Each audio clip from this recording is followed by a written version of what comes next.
আসসালামু আলাইকুম সম্মানিত ভিউয়ার্স, আজকে আপনাদের একটা জিনিস দেখাবো। দেখলে হয়তো আপনারা একটু কনফার্ম হতে পারবেন আসলে আমি কি দেখাতে চাচ্ছি। তো চলুন দেখি।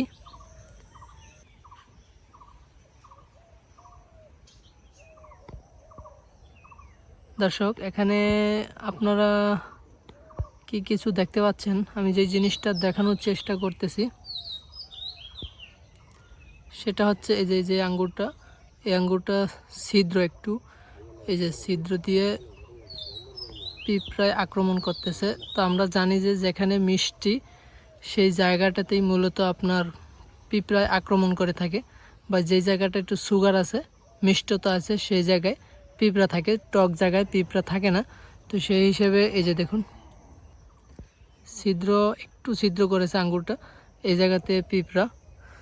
তার মানে এই জায়গা থেকে একটু বোঝা যায় যে এই আঙ্গুরটা আপনার পাকার পরে মিষ্টি হয়ে থাকে, কাঁচা অবস্থায় টক থাকে, এবং যখন পেকে যায় তখন আঙ্গুরটা অনেক মিষ্টি হয়।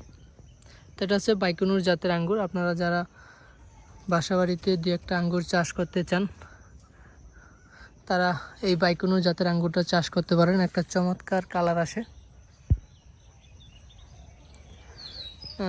এই জায়গাতে দেখুন প্রচুর পরিমাণে আসলে 10 মাস বয়সের ঘাসে কি পরিমাণ হয়েছে।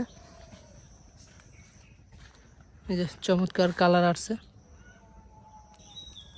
এটাই হচ্ছে সেই বাইকুনুর জাতের আঙ্গুর। আপনারা চাইলে চারা সংগ্রহ করতে পারবেন আমাদের কাছে। এই যে বাইকুনুর জাতের অল্প কিছু চারা আছে, আপনারা চাইলে দ্রুত সংগ্রহ করতে পারেন। আমরা সারা বাংলাদেশে কুরিয়ারের মাধ্যমে এই বাইকুনুর জাতের আঙ্গুরের চারা ডেলিভারি দিয়ে থাকি। আপনারা যে কোনো জায়গা থেকে কুরিয়ারের মাধ্যমে সংগ্রহ করতে পারবেন। আর আজকে কিছু কাটাকাটি করলাম।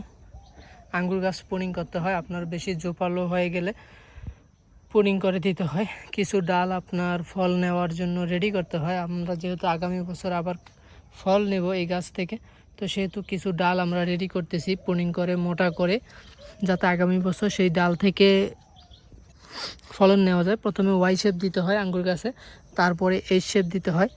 এগুলো আরও বিস্তারিত জেনে নেবেন, তাহলে আপনার আঙ্গুর বাগান আরও সহজ হবে।